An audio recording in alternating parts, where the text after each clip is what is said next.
Hey guys, and welcome to the channel. I'm Zmore, the dad in DPS, and today we are talking about the game Little Nightmares. Now, if you haven't been paying attention to our streams as of late, we are playing lots of spooky season games like Alien Isolation, Little Nightmares. We played some Dying Light. We're going to play some No, I'm Not Human. There's lots of different things we're playing, but Little Nightmares has been on my list of games to play for the longest of times. I've just never got round to it, and there's been always other priorities, other things that I need to play.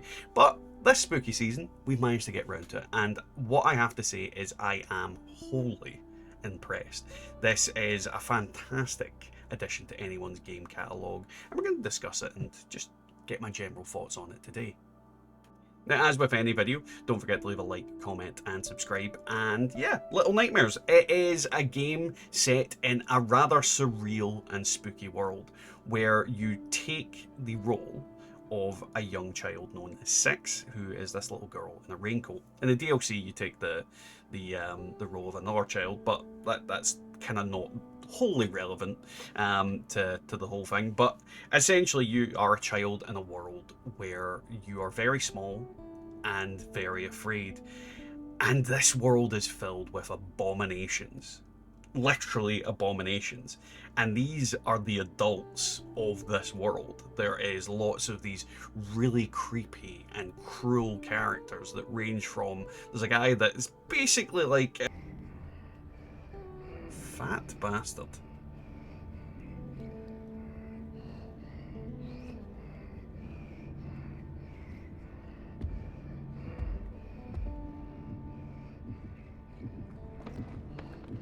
Smell you. And as you go through the game, you have to avoid the perils of this world in a very spooky sense, because they are so much bigger than you. Everything is so much bigger than you, and you're just a small little girl trying to make your way through the world and stave off hunger.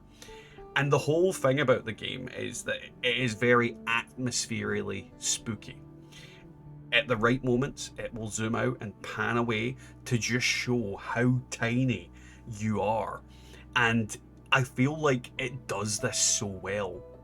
It does this kind of really great way of making the world seem so huge, so vast, and that you are this tiny, eeny weeny, itty bitty thing in that world. And everything is so much bigger than you, and so much scarier, and so much more terrifying than what you are. And as you go through the game, you solve puzzles, you get chased, you have to run away from these things that are inhabiting the world, and it just does its job very well in that. The atmosphere in Little Nightmares is fantastic, and it is a great game for that. Now, when it comes to the visuals of Little Nightmares, I think the best way to describe it is if you could put claymation into a video game without actually using claymation. Everything has that same kind of look and style, where the folds of people's skin, the kind of grotesque atmosphere from claymation, it just over exaggerates things and looks a very specific and stylized way.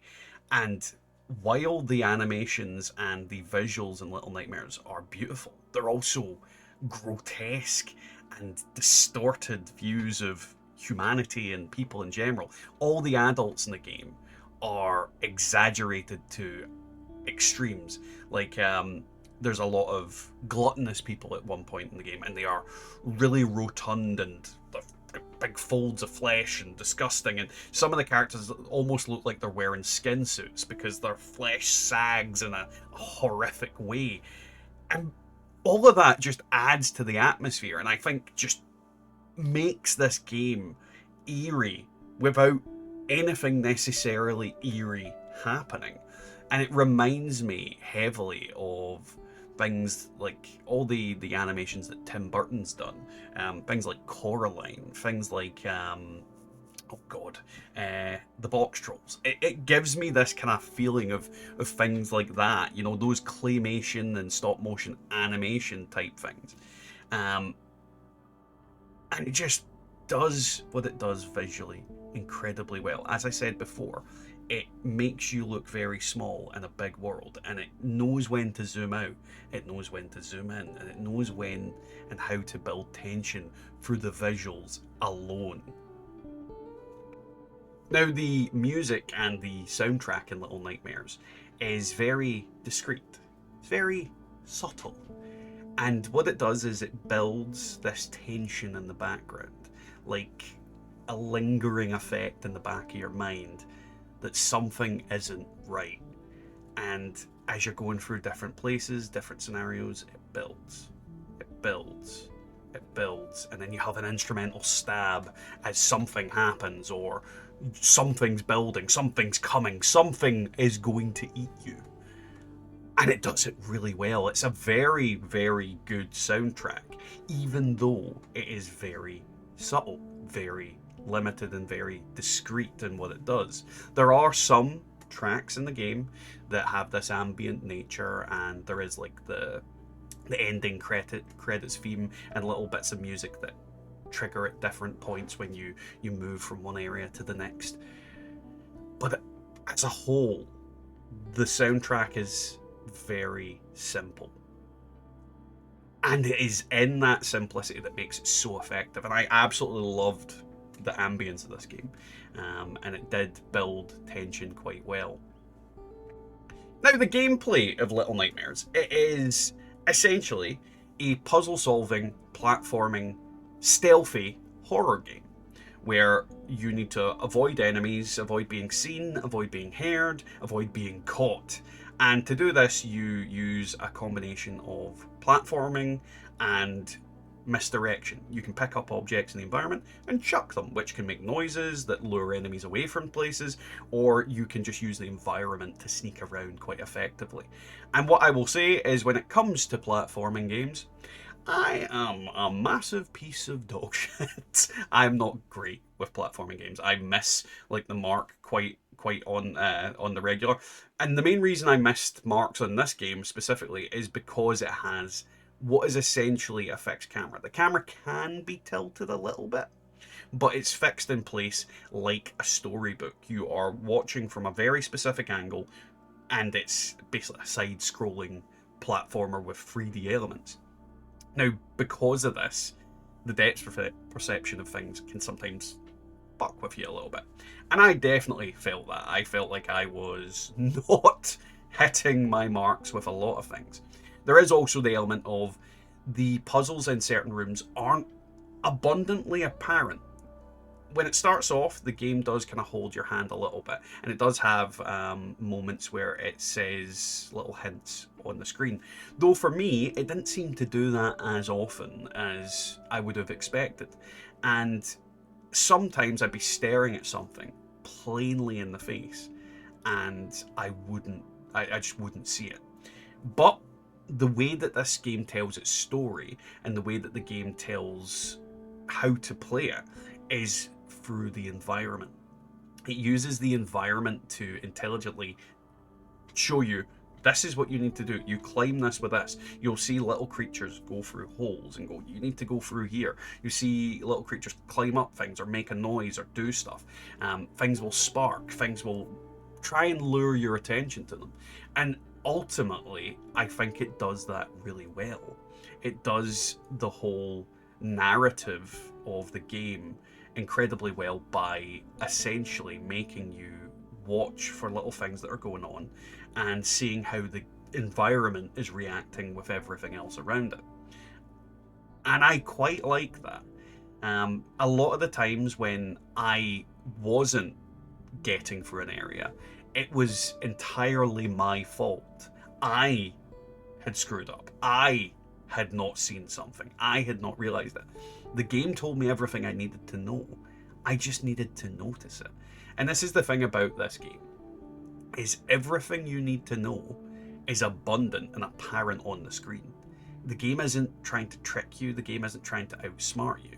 It is giving you every bit of information you need to know, whether that's about the story or whether it's about the solution to the puzzle. And I like that. I really did like that. It is a very intuitive game. and combine that with the soundtrack and the visuals, and it just does so well in what it's trying to achieve. Now, the last thing I'd like to talk about is the story itself. And as I said, everything about the story is in the environment and the things that you're going through and the things that you see. It's not like you're finding notes. It's not like you're finding blurbs of information written down. You have to learn the story of this game primarily from watching things. And it's a horrific story of children being kidnapped, tortured, abused, and ultimately turned into sustenance for these grotesque abomination of adults that want to consume youth and want to consume them to prolong their own existence. And it is very, very, very chilling when you come to realizations and understand what's going on in the game. And one thing I will say is the DLC does everything that the main game does, but the end of the DLC is where a realization hits you and you're like, God damn it. Just god damn it. Like, the DLC got me and I was like, yeah. And anybody that's played the game will understand exactly what I mean. Like, anybody who's played the game will understand that. And this is the thing that I love about gaming. It's just, sometimes you get a game that just hits you and you're like, Jesus Christ, why? Why did you do that to me? Why did you put me through that horrific thing? Even though it was fun, why did you do it? And even more so in the current kind of climate and things like that. I think I'm going back to older games more often than I'm going to newer games. Because newer games just don't seem to have the same pizzazz, the same life, the same effect that these older games have. And Little Nightmares isn't exactly, the oldest game in the world. It is older than the current generation, but it's relatively new by my standards. When I think of an old game, I'm thinking like Centipede or Pac-Man or like Donkey Kong. And even then, there's older games in them. Pong. There's games that I've played that are so goddamn old at this point that Little Nightmares looks profoundly new. But I do find that we are losing something in the current generation of video games that loses that little bit of character, little bit of heart, and that little nightmare that is in gaming in general. That little narrative storytelling of just trying to make something new, something wondrous, something horrible and great at the same time. Overall, I think this game is amazing. I really enjoyed it. I will say it's quite short. If you play the DLC in the main game, you're probably only going to get anywhere between 5 to maybe 8 hours out of it. If you go looking for all the secrets, that might take you a little bit longer, depending on how many times you've played the game. But sometimes the length of the game doesn't really matter. It's about the impact and the feeling and, I suppose, the replayability of it. And this game will probably we want to go back to and play on a lazy day, because it is that kind of, as I said, like stop motion animation, claymation type feel for me. It's like watching a little Tim Burton film that you can take part in, and I absolutely loved it.